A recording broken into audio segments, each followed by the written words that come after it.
चलिए, good afternoon.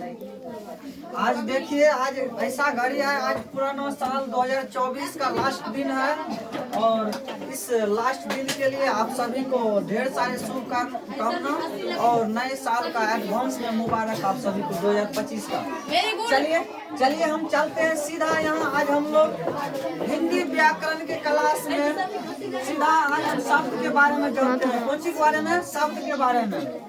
यहाँ हमने लिखे हैं शब्द। देखिए, ध्वनियों के मेल से बने वर्ण समुदाय को, ध्वनियों के मेल से बने वर्ण समुदाय को शब्द कहते हैं। क्या कहते हैं? शब्द कहते हैं।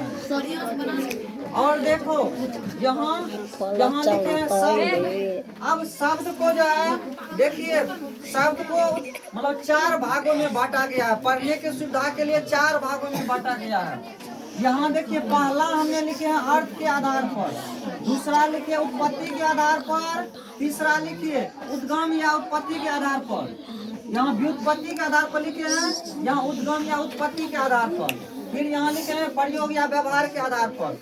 अब देखिए, अर्थ के आधार पर 2 भागों में बांटा गया। अर्थ के आधार पर सबके 2 भागों में, सार्थक और निरर्थक। सार्थक जिसका खंड या टुकड़ा करने पर अर्थ निकलता है, सार्थक जिसका खंड या टुकड़ा करने पर अर्थ नहीं निकलता, निरर्थक हो गया। फिर यहाँ रूढ़ शब्द जिस शब्द को खंड या टुकड़ा करने पर कोई अर्थ आवे वो रूढ़ शब्द हो गया। यौगिक 2 या 2 से अधिक शब्दों के मतलब मिलने से, तोड़ने से कोई अर्थ निकलता है, वो क्या होगा? यौगिक हो गया। और योग रूढ़ क्या हो गया? जो समान अर्थ को छोड़कर विशेष अर्थ रखता है, योग रूढ़ हो गया।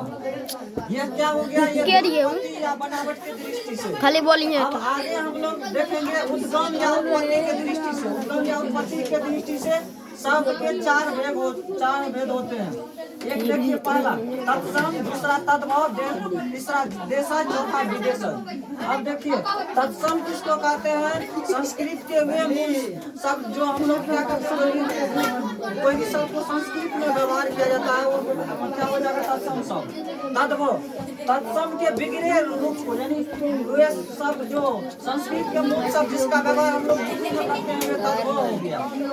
देशज, जिसको अपने देश में बोला जाता है, लोटा विदेशज, जो विदेश का शब्द अपने देश में बोला जाता है, जैसे स्कूल, हॉस्पिटल एवं नीति और सारे चीज जो विदेश का जो बोला जाता है, वो विदेशज हो गया। आगे देख लीजिए, यहाँ प्रयोग या व्यवहार के दृष्टि से शब्द के 5 भेद होते हैं। संज्ञा, सर्वनाम, विशेषण, विशेषण, अवयव। आप देखिए, संज्ञा जानते करते संसार के जितने भी व्यक्ति वस्तु के नाम संज्ञा हो गया। सर्वनाम संज्ञा के बदले आता है, सर्वनाम कहलाता है। विशेषण जो संज्ञा या सर्वनाम की विशेषता को बतलाता है। क्रिया जिससे कोई भी काम करने या होने का बोल होता है, क्रिया कहलाता है। अब यह मतलब जिस शब्द का कोई